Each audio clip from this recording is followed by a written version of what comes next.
Hello everyone, welcome to युक्ति professional classes. इस video में हम आर्बिट्रेशन एंड कंसिलेशन एक्ट के एमसीक्यूज देखने जा रहे हैं। अगर आपने मेरे चैनल को सब्सक्राइब नहीं किया है तो मेरे चैनल को सब्सक्राइब शेयर एंड लाइक ज़रूर करिए। चलिए हम स्टार्ट करते हैं। सबसे पहले इस एक्ट का नाम है arbitration and conciliation act 1996।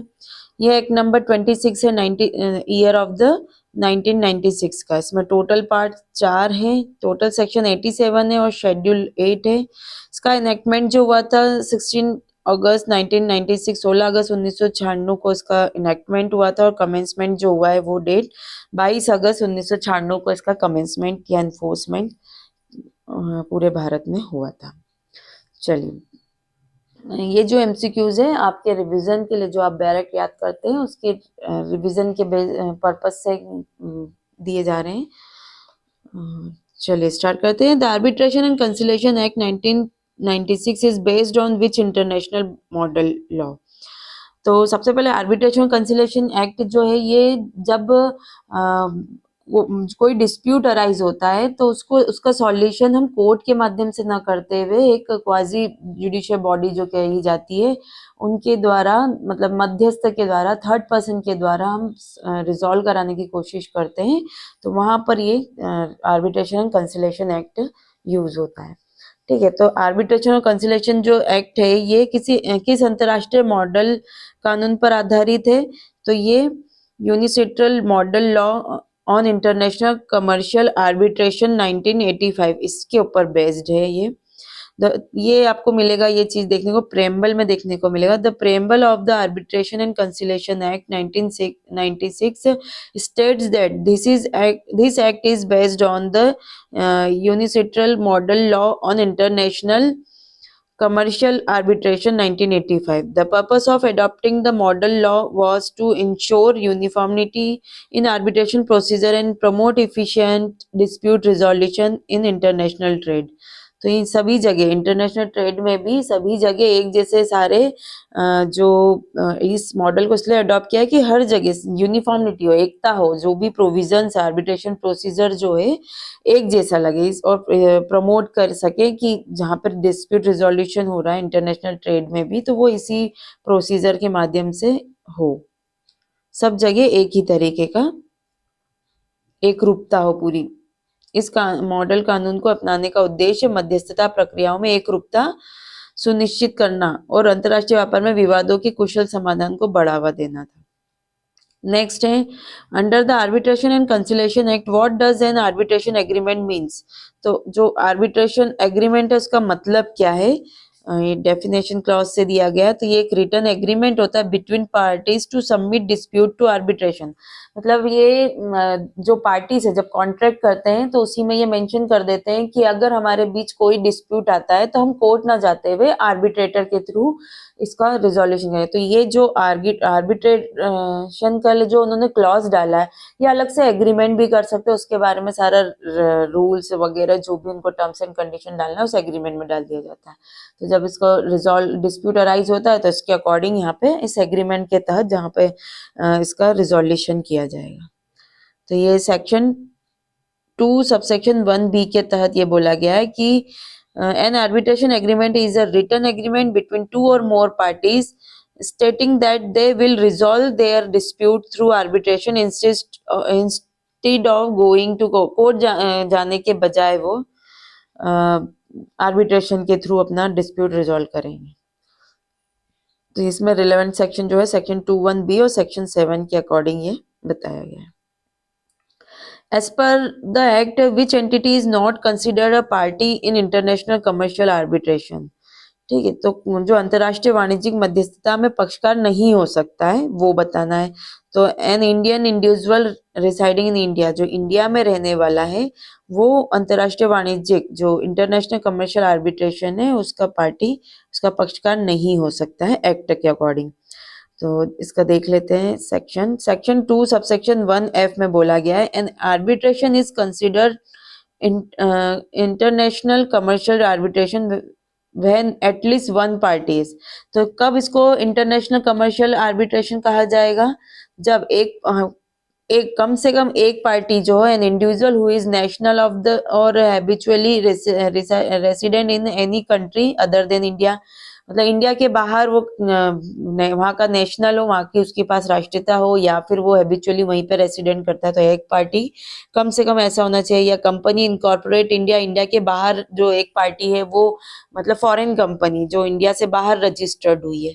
N association whose central management is outside India, ऐसा कोई एसोसिएशन है जिसका जो मैनेजमेंट है वो इंडिया के बाहर से गवर्न किया जा रहा है।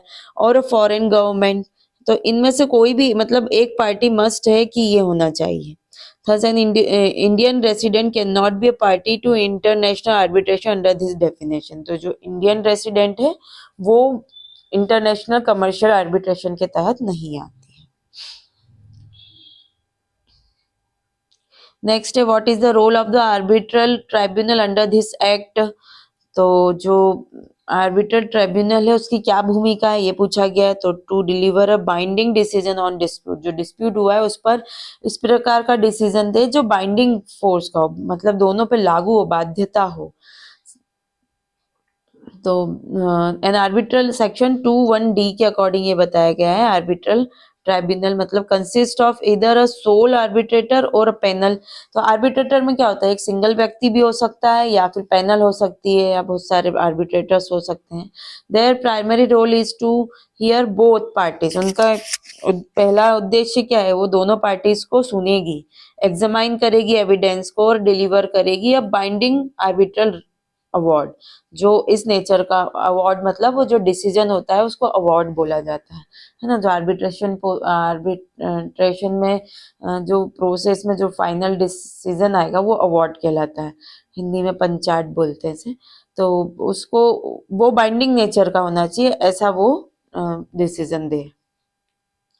नेक्स्ट है which court has jurisdiction over domestic arbitration cases. तो जो डोमेस्टिक आर्बिट्रेशन केसेस है उसमें जुरिडिक्शन क्या होगा, जो हमारे जैसे इंडिया के अंदर जो डोमेस्टिक एरिया है उसमें मतलब इंडिया के विद इन इंडिया के अंदर जो घरेलू मध्यस्थता है, मतलब यहाँ पे इंटरनेशनल की बात नहीं की जा रही है, तो यहाँ वहां पर जो जुरिडिक्शन होगा कोर्ट का वो क्या होगा, तो डिस्ट्रिक्ट कोर्ट और high court with original civil jurisdiction. जो civil jurisdiction original civil jurisdiction है उसी का डिस्ट्रिक्ट कोर्ट या फिर हाई कोर्ट यहाँ पर लगेगा। तो सेक्शन 2(1)(e) के अनुसार for domestic arbitration the principal civil court of original jurisdiction in a district और the high court with original civil jurisdiction has the power to hear arbitration cases. तो इनके पास पावर रहेगी। Courts of the lower jurisdiction such as small causes court do not have such authority. Small causes के जो court है उनको ये अधिकार नहीं होगा।